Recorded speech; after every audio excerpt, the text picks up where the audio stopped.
అందరికీ నమస్కారం. విద్య నేర్పిన గురుదేవుల పాదపద్మములకు శిరస్సు వంచి నమస్కరిస్తూ యేసుక్రీస్తు గురువు అంటాం. యేసుక్రీస్తుని గురువు అంటాం. సాకారం అంటే మనిషి వలె వచ్చి మాట్లాడితే ఆయనని గురువు అంటాము. ఈ మనిషి వలె ఎప్పుడు వచ్చాడు అంటే ఇజ్రాయెల్ దేశంలో క్రీస్తులాగా శరీరం ధరించి వచ్చాడు.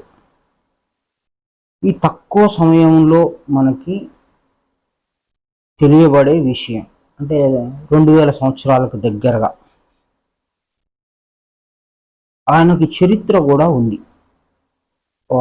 వాళ్ళ తల్లి మరియమ్మ అని, తండ్రి యేసేపు అని, ఈ విధంగా అక్కడ కొంత చరిత్ర ఉంది. అతనితో ముడిపడిన చాలా మందితో పేర్లు కూడా బైబిల్లో ఉన్నాయి. అతను ఏ ఏ దేశంలో ఏ కార్యములు స్వస్థతలు చేశాడు, ఎక్కడ మాట్లాడాడు, ఎక్కడ ఏ విధంగా ప్రవర్తించాడు, తనకి జరిగిన పరిస్థితి ఏంటిది, సిలువను వేయటం కానీ, అక్కడున్న జనం యొక్క పరిస్థితి ఏంటిది, అప్పుడున్న రాజు యొక్క పేర్లను కూడా బైబిల్లో రాయటం జరిగింది. క్రీస్తు చరిత్ర అంటాం. క్రీస్తు చరిత్ర అంతా వ్యక్తులతో స్థలాలతో ముడిపడి ఉంటుంది. క్రీస్తు చరిత్ర స్థలాలతో వ్యక్తులతో ముడిపడి ఉంటుంది. ఇవి లేకుండా చరిత్ర చెప్పటం కుదరదు. జ్ఞానము అంటే పరలోక రాజ్య సంబంధమైన జ్ఞానము కంటికి కనిపించనిదిగా ఉంది, కనిపించేదిగా కూడా ఉంది. పరలోక రాజ్య విషయాలు కంటికి కనిపించేదిగా ఉంది, కనిపించకుండా కూడా ఉంది. కానీ తెలియబడకుండా ఉంది, తెలియబడేటట్లు కూడా ఉంది. తెలియబడేటట్లు ఉండేది కొంత, తెలియబడకుండా ఉండేది చాలా ఎక్కువగా ఉంది. మన శరీరం ఉంది. మన శరీరంలో చాలా పెద్ద వ్యవస్థ ఉంది. కంటికి కనిపించే వ్యవస్థ ఉంది, కనిపించని వ్యవస్థ ఉంది. కంటికి కనిపించే పరిపాలన ఉంది, కంటికి కనిపించని పరిపాలన కూడా ఉంది. ఆ పరిపాలన చేసే రాజున్నాడు. ఆ రాజు కింద ఎంతమంది ఏ విధంగా పని కొనసాగిస్తున్నారు అనేది కూడా వివరం ఉన్నది. ఒక MBBS డాక్టర్కి వెళ్తే, ఆయన దగ్గరికి వెళ్తే శరీరం ఎట్లా పనిచేస్తుందో చెప్తాడు. అంటే శరీర యంత్రాంగ నిర్మాణం గురించి చెప్తాడు. ఇది ఈ విధంగా పనిచేయకపోవడం చేత ఈ విధమైన లోపాలు లేదా ఈ విధమైన ఇబ్బంది నీకు వచ్చింది అని చెప్తాడు. ఇదే శరీరంలో కంటికి కనిపించకుండా చాలా ఉన్నాయి. ఆ చాలా ఏంటిదో తెలుసుకుంటే అదే పరలోక రాజ్యం మర్మములు అవుతాయి. పరలోక రాజ్యము ఎక్కడుంది అంటే నువ్వు ఎక్కడైతే ఉన్నావో అక్కడే పరలోక రాజ్యం ఉంది. దేవుడు ఎక్కడున్నాడంటే నువ్వు ఎక్కడుంటే దేవుడు అక్కడే ఉన్నాడు. దేవుడు నీకు తోడై ఉన్నాడు అన్నప్పుడు నువ్వు ఉంటే నీకు తోడుగా ఉండాల్సిందే. కాబట్టి నీ శరీరంలో అంటే ఒక మనిషి శరీరంలో దేవుడు ఉన్నాడు. దేవుడు ఉంటే దేవునితో పాటు ఉండే వాళ్ళందరూ ఉంటారు. దేవుడు ఉంటే దేవుడు సృష్టించిన సృష్టి మొత్తం ఉంటుంది. ఆ సృష్టి మొత్తం కూడా శరీరంలోనే ఉన్నది. మనం తెలుసుకునే ఈ రహస్య సువార్త ఏదైతే ఉందో అది శరీరం బయట తెలుసుకోము, శరీరం లోపలే తెలుసుకుంటాము. శరీరం లోపలనే చెప్పుకుంటాము. మోక్ష మార్గం కూడా లోపలే ఉంది. నువ్వు కూడా శరీరం లోపలనే ఉన్నావు. నువ్వు శరీరం లోపల ఎలా ఉన్నావు, మోక్షం ఎలా ఉంది, దేవుడు ఎలా ఉన్నాడు అని తెలుసుకోవడమే జ్ఞానము. శరీరం బయట క్రీస్తు చరిత్ర ఉండవచ్చు, కానీ శరీరం బయట మోక్ష మార్గము లేదు. మోక్ష మార్గము లేనే లేదు. కాబట్టి మనం చెప్పుకునే ఏ బోధ అయినా, ఏ జ్ఞానమైనా, ఏ సత్యమైనా అది శరీరం అనే పరిధిలో చెప్పుకుంటాము. ఇది రహస్యంగా ఉంది కనుక ఈ రహస్యంగా ఉన్న ఈ వార్తను, ఈ విషయాన్ని మనం చెప్పుకోవడం ఎందుకు? ఇది మంచిది కాబట్టి. ఇది ఎందుకు మంచిది అంటే మోక్షానికి తీసుకెళ్లే రహస్యము కనుక. డబ్బు కొరకు ప్రయాసపడితే డబ్బు దొరుకుతుంది, దొరుకుతుందో లేదో తెలియదు, కానీ మోక్షం కొరకు ప్రయాసపడితే మోక్షం దొరుకుతుంది. మనము దేవుని ఆధారంగా వెతకాల్సింది మోక్షమే. దేవుడు వచ్చిన ఉద్దేశం మోక్షాన్ని వెతకండి అని లేదు. దేవుడు వచ్చాడు నాకు ఒక 50 రూపాయలు 100 రూపాయలు ఇవ్వండి అని అడగటానికి కాదు. అవన్నీ దేవుడు రాకపోయినా ప్రపంచంలో ఉండేవి. మోక్ష మార్గం కొరకు మాత్రమే ప్రయాసపడే వాళ్ళు సువార్త చదవండి. మోక్ష మార్గం కానిది బైబిల్ మీకేమి ఇవ్వదు. మోక్ష మార్గం కాకుండా మీకు బైబిల్ ఏమి ఇవ్వదు. కానీ బైబిల్ ద్వారా మోక్ష మార్గము తప్ప ఇంకొకటి దొరకదు. కానీ ఈరోజు చాలామంది దేవుడు మాకు కారు ఇచ్చాడు, బంగ్లా ఇచ్చాడు, ఇల్లు ఇచ్చాడు, పెళ్లి చేశాడు అని రకరకాలుగా చెప్తూ ఉన్నారు. అది సత్యం కాదు. క్రీస్తు కేవలం మోక్ష మార్గాన్ని మాత్రమే సువార్తలో పొందుపరచి వెళ్ళాడు. మోక్ష మార్గం కనుగొనటానికి, తెలుసుకొనటానికే సువార్త ఉంది, బైబిల్ ఉంది. బైబిల్ డబ్బులు ఇవ్వదు. బైబిల్ నీకు పెళ్ళిళ్ళు చేయదు. బైబిల్ నీకు పిల్లల్ని ఇవ్వదు. ఇది పరలోక రాజ్యం మర్మములు అని దేవుడే చెప్పాడు. అవి తెలుసుకొనుట, అవి ఎరుగుట. పరలోక రాజ్యం మర్మములే తెలుసుకుంటాం ఎక్కడ? సువార్త ద్వారా. అవి ఎక్కడున్నాయంట? శరీరం లోపల ఉన్నాయి. ఇప్పుడు మొదటి ఆజ్ఞ ఎక్కడుంది? ఇజ్రాయెల్ దేశంలో ఉందా? లేదు శ్రీకృష్ణుడు పుట్టిన ద్వారకలో ఉందా? ఎక్కడుంది? లేదు. ఎక్కడుంది మొదటి ఆజ్ఞ? మనసు ఎక్కడుంది? పూర్ణ మనస్సు ఎక్కడుంది? శరీరం ఎక్కడుంటే అక్కడుంది. బ్రతికి ఉన్న శరీరంలో మనసు ఉంటుంది. కాబట్టి పూర్ణ మనసు ఎవడికి ఉంటే వాడికి ఆ మొదటి ఆజ్ఞ చెందుతుంది. హృదయము బ్రతికున్న శరీరంలోనే లభిస్తుంది కనుక హృదయం కూడా ఒక మనిషిలోనే ఉంది. ఈ ఆత్మ కూడా మనిషి శరీరంలోనే ఉంది కనుక మొదటి ఆజ్ఞ పూర్తిగా మనం వెతకాల్సింది ఎక్కడ? శరీరం లోపల. శరీరం లోపల ఏమేం జరుగుతుందో కంటికి కనిపించకుండా తెలుసుకునే విధానాన్ని మోక్ష మార్గము అంటాం. తెలుసుకోవటం ఎట్లా తెలుసుకుంటాం? ఎవరో ఒకరు చెప్పాలి కదా అంటే గురువు చెప్పాడు.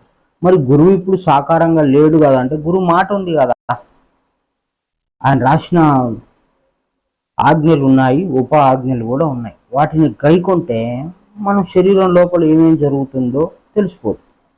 శరీరం లోపల ఏముందో తెలుసుకోవడానికి 2 భాగాలుగా ఉంది. ఒకటి స్థూలమైన శరీరాన్ని తెలుసుకోవడానికి డాక్టర్ కోర్స్ ఉంది. సూక్ష్మమైన శరీర వ్యవస్థను తెలుసుకోవడానికి బైబిల్ ఉంది, భగవద్గీత ఉంది, ఖురాన్ ఉంది. ఇవి బయట దొరకవు. కాబట్టి ఇప్పుడు మనం తెలుసుకునే విషయాలు సూక్ష్మమైన శరీర నిర్మాణ వ్యవస్థ విషయాలు, పరిపాలన వ్యవస్థ విషయాలు, పరిపాలన అధికారి విషయాలు. కనుక ఈ సువార్త లాభాపేక్ష కొరకు ఏం లేదు. మీకు సువార్త దగ్గరకు వస్తే నాకు డబ్బులు వస్తాయి, నాకు బాగుంటుంది అనేది కాదు. ఏదో అందరికీ ఉన్నట్లుగా నాకు ఒక దేవుడు ఉండాలనేది కాదు. సువార్త కేవలం మోక్ష మార్గాన్ని నీకు తెలియజేస్తుంది. అది నీ లోపలే ఉంది కాబట్టి తెలియజేస్తుంది. నీ లోపల ఉండి నీకు నీకు తెలవకుండా జరిగే పరిపాలన నీకు జ్ఞాపకం చేయించేదాన్ని సువార్త అంటాం. కాబట్టి ఇది బుద్ధితో మాత్రమే అర్థం చేసుకొని గ్రహించుకొని పట్టుకోవాలి. ఒకరు క్రీస్తు తెలియజేశాడు, శిష్యులు పట్టుకున్నారు. శిష్యులు మళ్ళీ ఇతరులకు తెలియజేస్తే ఇతరులు కూడా దాన్ని పట్టుకోవాలి. ఇది మోక్ష మార్గం వెళ్ళటానికి సువార్త. ఇప్పుడు ఒక రాకెట్ ఉంది, దాని ఉద్దేశం ఏంటిది? ఉన్న స్థలం నుంచి వేరే స్థలంకి తీసుకువెళ్తుంది. నువ్వు ఏ స్థలం అనుకుంటున్నావో దానికి తీసుకెళ్ళడానికి రాకెట్. అట్లనే బస్సు, కారు, ఏదైనా దాని ఉద్దేశం ఏంది? ఉన్న చోట నుంచి వేరే దగ్గర తీసుకెళ్ళటం. అదేవిధంగా యేసుక్రీస్తు తీసుకొచ్చిన సువార్త ఏంటిది అంటే, నువ్వు ఉన్న చోట నుంచి మోక్షానికి తీసుకెళ్ళటం. అది ఎట్లా తీసుకెళ్తావు అంటే, మోక్షానికి నీకు ఒక అడ్డం ఉంది. ఆ అడ్డమే కర్మ అంటాము, లేదా పాపము అంటాము. ఈ కర్మ పాపము ఎట్లా తయారవుతుంది, ఎట్లా అది అధికారం చేస్తుంది, ఎట్లా అది లేకుండా పోవాలి, దాన్ని ఎట్లా అడ్డుకోవాలి, దాని బారిన ఎట్లా చిక్కుకోకుండా ఉండాలి, ఉన్న కర్మను ఎట్లా పోగొట్టుకోవాలి, ఈ ఉపాయాలు, యుక్తులు, వీటన్నిటి యొక్క సమ్మేళనం సువార్త తెలియజేస్తుంది. క్రీస్తే తెలియజేస్తాడు. క్రీస్తు అక్షరమై ఉన్నాడు, క్రీస్తు వాక్యమై ఉన్నాడు గనక ఇప్పుడు వాక్యం ఎడల మనం చాలా జాగ్రత్తగా ఉండాలి. ప్రతి ఒక్కరూ ప్రశ్న, ఈ వాక్యం ఏంటిది, ఈ వాక్యం లోతు ఏంటిది, ఈ వాక్యం ఇట్లనే ఎందుకు అర్థం చేసుకోవాలి, ఈ వాక్యము దేనిని సూచిస్తుంది, మొదటి ఆజ్ఞ చుట్టూ మనం ఎందుకు ప్రయాణించాలి అని ఈ విధంగా మనకు ప్రశ్న జవాబుల బుద్ధిని తయారు చేసుకోగలిగితే అప్పుడు నిజమైన దేవుని వెతుకులాట మొదలవుద్ది. నిజమైన దేవుని వెతుకులాట ఎప్పుడు మొదలవుద్ది అంటే ప్రశ్న జవాబు. మొదటి ఆజ్ఞ తెలుసుకోవాలని కుతూహలం మనలో కలగాలి, మనలో ఉండాలి. ఆ మనస్సు ఏం చేస్తుందని తెలుసుకోవాలి. ఎక్కడ ఏ కొద్ది మంది ఎవరు ఏ జ్ఞానులు చెప్పినా దాన్ని వినాలి. అది నిజంగా మనలో ఆ విధంగా మనలో అది నిజంగా నెరవేరుతుందా, సంచరిస్తుందా, ఆ విధానం కొనసాగుతుందా అని పరీక్షించుకోవాలి. ఎప్పుడు నెరవేరే విషయములు ఎవరైతే చెప్తారో అదే సత్యములు. నెరవేరని విషయములు చెప్తే అవి అసత్యములు. కాబట్టి నెరవేరే విషయములు ఉన్నాయి, అవే సత్యములు. అవి కంటికి కనిపించవు. ఆ కంటికి కనిపించందే పరలోక రాజ్య మర్మములు. దీనిని క్రీస్తు చెప్పాడు. ఇప్పుడు దేవుడు ఎక్కడున్నాడు అంటే నీ శరీరంలోనే ఉన్నాడు. ఏం పేరుతో ఉన్నాడు అంటే తండ్రి అనే పేరుతో ఉన్నాడు. ఆయన గురించిన సమాచారం అంతవరకే తెలుసు, కానీ ఆయన గురించి ఒక శాస్త్రమే ఉంది, పెద్ద శాస్త్రమే రాయబడి ఉంది. ఆయన గురించి తెలుసుకోవాలంటే కొన్ని జన్మలు పడుతుంది. ఆయన గురించి తెలుసుకోవాలంటే ఎంత తెలుసుకున్నా ఇంకా కొంత మిగిలే విధంగా ఉండేదే ఆత్మజ్ఞానము. అంటే ఇంత గొప్ప జ్ఞానము, ఇంత గొప్ప రహస్యము నిరంతరం వెతుకులాడినా కూడా ఏదో ఒక సంశయం మిగిలి ఉంటూ మనిషిని ఇబ్బంది పెడుతూ ఉంటుంది. అయినా ఏదో ప్రతి ఆదివారము మాకు ఏదో మతం ఉండాలి, మాకు ఒక దేవుడు ఉండాలి అని ఒక గంట సేపట్లో తెలుసుకునేది మోక్ష మార్గం కాదు. మోక్ష మార్గం అంటే నిరంతర తపన, నిరంతరంగా ఏంటిది వాక్యం లోతు ఏంటిది నిరంతరం తెలుసుకుంటూ ఉంటే దానికి ఒక దారి ఏర్పడుద్ది, దానికి ఒక బలం ఏర్పడుద్ది, దానికి అనుగుణంగా బుద్ధి తయారవుతుంది. దేవుని యొక్క పరిపాలన విధానం అర్థం చేసుకోవడం అంత ఆషామాషి కాదు. స్వయంగా క్రీస్తే చెప్పాడు. వాస్తవికంగా సువార్తలో చాలా విషయాలు, చాలా మర్మాలు ఎవరు చెప్పక అవి అలాగే ఎవరికి తెలియబడక ఉన్నాయి. చాలా రహస్యాలు అవన్నీ దాటవేస్తూ చాలామంది వాళ్ళకి తోచిన జ్ఞానంతో వాళ్ళు కల్పించుకున్న పద్ధతుల్లో ఇదే దేవుడు ఇదే విధానం అంటూ కొనసాగుతూ క్రీస్తు చెప్పిన మోక్ష మార్గాన్ని వాళ్ళు అనుసరించక మనకు చెప్పక ఇద్దరు చెడిపోయిన వాళ్ళు అయిపోయినారు. దేవుని మార్గంలో బోధకులు ఇటు భక్తులు ఇద్దరు కూడా చెడిన వారైపోయినారు.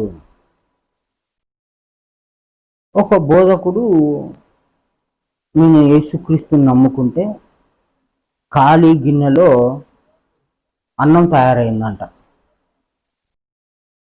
బోధకుడే, అతని దగ్గర సంఘం ఉంది, అయినా అతను చెప్పే మాటలు అశాస్త్రీయంగా అసత్యంగా ఉన్నాయి. ఈ విధంగా అశాస్త్రీయతతో కూడుకున్న బోధనలు రావటం చేత అల్లర్లు, క్రీస్తు ఎడల వెటకారము, ఇతరులు క్రీస్తు చరిత్రని క్రీస్తు భక్తుల్ని వ్యంగ్యంగా మాట్లాడడం, అపహాస్యం చేయటం జరుగుతుంది. శాస్త్రీయ ఆధారంగా ఏ భక్తులు మాట్లాడలేకపోవటం, వారి బుద్ధిని హేతుబద్ధమైన ప్రశ్నకి జవాబుకి అలవాటు చేయించక బోధకులు విఫలమయ్యారు. చాలా రహస్యాలు ఉన్నాయి. ఒక స్త్రీ తీసుకొచ్చిన 3 కుంచములలో ఉంచబడిన పుల్లని పిండిని పోలి ఉంది పరలోక రాజ్యము. దీని మీద ఏం రీసెర్చ్ జరుగుతుంది, దీని మీద ఏం పరిశోధన జరుగుతుంది? ఇది ఎంత పెద్ద రహస్యం!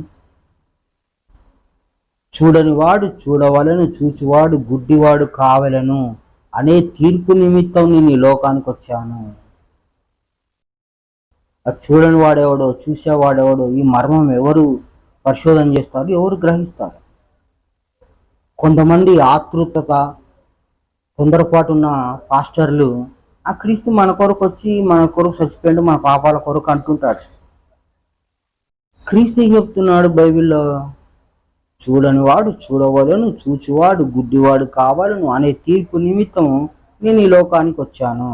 ఆయన జవాబు ఒక రకంగా ఉంది, వీళ్ళ జవాబు ఒక రకంగా ఉంది. అంటే అసత్య బోధన జరుగుతూ ఉంది. బైబిల్లో మళ్ళీ మనకి కాస్త దేవుడిచ్చిన చదువుని బట్టి మనం చదువుకుంటే దేవుడు చెప్పిన మాటలు ప్రత్యేకంగా ఉన్నాయి, గుప్తంగా ఉన్నాయి, రహస్యంగా ఉన్నాయి. అందుకోసం సువార్తని మోక్ష మార్గంగా తీసుకోండి. మోక్ష మార్గంగా వెతకాలి అంటే బుద్ధితో మాత్రమే, బైబిల్ దగ్గరికి బుద్ధితో శ్రద్ధతో మాత్రమే రండి, ఇంకేం అక్కర్లేదు. వాక్యంని విడదీసి ఏ విధంగా తెలుసుకోవాలి, మనం చెప్పే ప్రతి మాట మన శరీరంలో అది జరుగుతూ ఉండాలి, జరుగుతున్నదై ఉండాలి. జరగంది చెప్పకూడదు. శరీరం బయట చెప్తే మళ్ళీ అబద్ధం అయిపోతుంది. శరీరం బయట చెప్తే అది అబద్ధం అవుతుంది. దేవుడున్న చోటనే మనం గమనించాలి. మొదటి ఆజ్ఞ నీ శరీరంలోనే ఉంది. ఇది ధర్మశాస్త్రంలో అందరికీ, ప్రవక్తలకు ఆధారమై ఉన్న మొదటి ఆజ్ఞ ఈరోజు క్రైస్తవ సమాజంలో కనిపించక ఉంది. ఈ బోధ ఎక్కడ వినిపించట్లేదు, ఎక్కడ కనిపించట్లేదు. ఆధారమై ఉన్న మొదటి ఆజ్ఞనే నువ్వు చెప్పకుండా ఇది క్రీస్తు మార్గం అని బోధకులు భక్తులు ఇద్దరు మోసపోయిన వారు అవుతున్నాడు. కాబట్టి మొదటి ఆజ్ఞ జ్ఞాపకం ఖచ్చితంగా పెట్టుకొని తీరాలి. అది మోక్ష మార్గానికి ముఖ్యమైనటువంటి ఆజ్ఞ. ఈ ఆజ్ఞలో నుంచే ఇంకొక ఆజ్ఞ కూడా తయారైంది. దాని గురించి మళ్ళీ ఇది సంపూర్ణంగా అర్థమైతే అది ఇంకా తేలికగా అర్థమయ్యే అవకాశం ఉంటుంది. మత్తయి సువార్తలో చాలా మర్మాలు ఉన్నాయి. యోహాన్ గారి సువార్తలో చాలా ఉన్నాయి మర్మాలు. అందులో చరిత్ర కూడా ఉంది. కానీ చరిత్ర అయిపోయింది, నాశనం అయిపోయింది. చరిత్ర అంటే అయిపోయింది. అది క్రీస్తు వేసుకున్న బట్టలు, ప్రకృతి కాలక్రమేణా అన్ని నాశనం అయిపోతాయి. శరీరం కూడా లేకుండా పోతుంది, ఎముకలు కుళ్ళిపోతాయి, అక్కడ చరిత్ర కూడా మారిపోద్ది, వస్తువులు అన్నీ కూడా కాలగర్భంలో కలిసిపోతాయి. కానీ నిత్యము ఉండేది చెప్పాడు క్రీస్తు, ఎల్లప్పుడూ ఉండే జ్ఞానము, అక్షయ ఆహారం అన్నాడు దీన్ని. అంటే అప్పుడు నాశనం అయ్యేది చెప్తే అది నాశనం అయ్యేదే, కానీ మనం నాశనం అయ్యేది చెప్పం. ఎప్పటికీ ఉండేదే చెప్తాము, దాన్నే సువార్త అంటాము, దాన్ని అక్షయ ఆహారం అంటాము, దాన్నే సత్యము అంటాం. సత్యం ఒకప్పుడు ఉండి ఒకప్పుడు నాశనం అయ్యేది కాదు. అట్లా సత్యం నాశనం అయితే క్రీస్తు చెప్పాల్సిన పని లేదు, అది చరిత్ర అయిపోద్ది, అది కాలగర్భంలో కలిసిపోద్ది. కానీ ఎల్లప్పుడూ ఉండేది మొదటి ఆజ్ఞ. మొదటి ఆజ్ఞ ఎల్లప్పుడూ ఉంది. క్రీస్తు రాకముందు కూడా మొదటి ఆజ్ఞ ఉంది. సృష్టి ఆదిలో భూమి దేవుడు మొత్తం సమస్త సృష్టిని సృష్టించిన తర్వాత మొదటి ఆజ్ఞ ఉంది. అక్కడి నుంచి రన్ అవుతుంది, అక్కడి నుంచి కొనసాగుతుంది. క్రీస్తు వచ్చి జ్ఞాపకం చేశాడు, కృష్ణుడు వచ్చి జ్ఞాపకం చేశాడు, రావణ బ్రహ్మ వారు వచ్చి జ్ఞాపకం చేశారు, వేమనయోగి వారు కూడా వచ్చి జ్ఞాపకం చేశారు. ఈ మధ్యకాలంలో ప్రబోధానంద యోగీశ్వరులు వారు కూడా వచ్చి జ్ఞాపకం చేశారు. అంటే ఎవరికి బైబిల్లో ఏం కనిపిస్తుంది, ఎవరికి బైబిల్లో ఏం తెలియబడుతుంది, ఏ వాక్యం దగ్గరికి వాళ్ళు వెళ్ళిపోతున్నారు. క్రీస్తు గొప్పోడు అని ఊరుకుంటే నీకు మోక్షం లభిస్తుందా? ఆ విషయం ఎక్కడన్నా ఉందా? లేదు. గొప్పవాడు అనేది విశ్వాసం. ఆ విశ్వాసం నిన్ను దేవుని యొక్క వాక్యం దగ్గర తీసుకొస్తుంది. అది వాక్యం దగ్గర తీసుకురావడానికి అది ఉపయోగపడాలి, తప్పదు, అది ఉండాల్సిందే. ఒక మంచి సినిమా ఉంది చూపిస్తా అని చెప్పి ఆడికి ఆ మాట చెప్పి సినిమా హాల్ దాకా తీసుకొస్తాం. అది కూడా లేకపోతే మనం తీసుకురాలేము. ప్రపంచంలో ఇది దేవుని దగ్గరికి కూడా దేవుడు చాలా గొప్పోడు, క్రీస్తు చాలా గొప్పోడు అని చెప్పన్నా తీసుకొస్తే అప్పుడు మర్మాలు అర్థమైతే క్రీస్తు గొప్పోడు కాదా, ఆయన ఎటువంటి వాడు, ఆయన గొప్ప అనవచ్చా లేదా సాక్షాత్ దేవుడే అనవచ్చా అనేది తెలుస్తుంది. అంటే అది క్రీస్తు మనకు మోక్ష మార్గంలో ఏ విధంగా ఎంత పాత్ర ఉంది, క్రీస్తు యొక్క పాత్ర అది కూడా ఉండాలి. క్రీస్తు యొక్క పాత్ర మోక్ష మార్గంలో ఎంతవరకు ఉంది, తండ్రి అనే పాత్ర ఎంతవరకు ఉంది, పరిశుద్ధాత్మ అనే పాత్ర ఎంతవరకు ఉంది. ఈ విధంగా ఈ విడదీసి తెలుసుకోవాలి. బైబిల్ దగ్గరికి వచ్చి కాలాన్ని వృధా చేయొద్దు. మనకి దేవుడిచ్చిన కాలాన్ని బోధకులు ఏదో కల్పించిన పద్ధతిలో మనం వృధా చేసుకోవద్దు. వాళ్ళు ఉపవాస కూడికలు అంటారు, అది అశాస్త్రీయము, అసత్యము, అది మోక్ష మార్గంలో ఏమాత్రము సంబంధం లేని విషయము. దశమ భాగాలు కూడా అంతే. మోక్ష మార్గానికి ఈ వీళ్ళు బోధకులు చెప్పే మాటకి ఏమాత్రం సంబంధం లేదు. మొదటి ఆజ్ఞ వీటన్నిటినీ కొట్టేస్తుంది, మోక్ష మార్గానికి సంబంధించినవి కావు, ఇవన్నీ మనుషులు కల్పించినవి. కనుక మొదటి ఆజ్ఞ చాలా జాగ్రత్తగా అడిగి తెలుసుకోవాలి, వెతికి తెలుసుకోవాలి. ఎవరైనా చెప్తున్నా ఇది మొదటి ఆజ్ఞ చుట్టూ వీళ్ళు చెప్తున్నారా లేదా బోధకులు, నా సమయం ఈ బోధకునికి ఇచ్చి నేను ఎందుకు వృధా చేసుకోవాలి? దేవుడు అంటే నీకు 100 దేవతలు ఉన్నారు, ఎవరినైనా మొక్కుకోవచ్చు, పెద్ద విషయం కాదు. కానీ మోక్ష మార్గం నీకు బైబిల్ ఇస్తుంది, సువార్త ఇస్తుంది. నువ్వు అక్కడికి వచ్చి ఆ విషయం నీ దగ్గర నెరవేరకపోతే నువ్వు వృధా. కాబట్టి మోక్ష మార్గము చదువు వచ్చా రాదా అని కాదు, నువ్వు శ్రద్ధ ఉంటే నీకు వచ్చేస్తుంది. నీకు తెలియజేసేవాడు తెలియజేస్తే నీకు తెలుస్తుంది. మనసు మన శరీరంలో ఉంది, దీని గురించి చెప్తూ ఉంటే ఈజీగా తెలిసిపోద్ది. ఈజీగా ఓహో అవును ఇది ఇట్లా ప్రవర్తిస్తుంది, అవును ఇట్లుంది అని మనకి ఈజీగా అనుభవాలు మనకి జ్ఞాపకం చేస్తుంటాయి. అట్లే హృదయం కూడా, ఆత్మ కూడా ఈ 3 భాగాలుగా మొదటి ఆజ్ఞ ఉంది. మొదటి ఆజ్ఞ కుమారుడికి చెప్పబడింది. కుమారుడు తెలుసుకోవాలి అంటే జ్ఞానం విధంగా ఉంది, ఈ జ్ఞానము ఆధారంగా ఉంది, మూలంగా ఉంది, ముఖ్యంగా ఉంది. ఇదొక్కటి మనకి బాగా అర్థమైతే బైబిల్లో అన్ని రహస్యాలు చాలా తేలికగా అర్థమవుతాయి, చాలా తేలికగా చెప్పవచ్చు. ఎంత పెద్ద మర్మాన్నైనా ఈ మొదటి ఆజ్ఞలో లోబడి ఉంటుంది, మొదటి ఆజ్ఞకి లోబడి ఉంటుంది. ఎంత పెద్ద మర్మమైనా, ఎంత పెద్ద గుప్తమైనా. అదే అన్నాడు కదా క్రీస్తు, ప్రవక్తలకు, ధర్మశాస్త్రమునకు అన్నిటికీ ఆధారంగా ఇది ఉంది అన్నాడు. అంతే, మూలంగా ఉంది అంతే. సరే, అందరికీ నమస్కారం. గురు సమర్థం.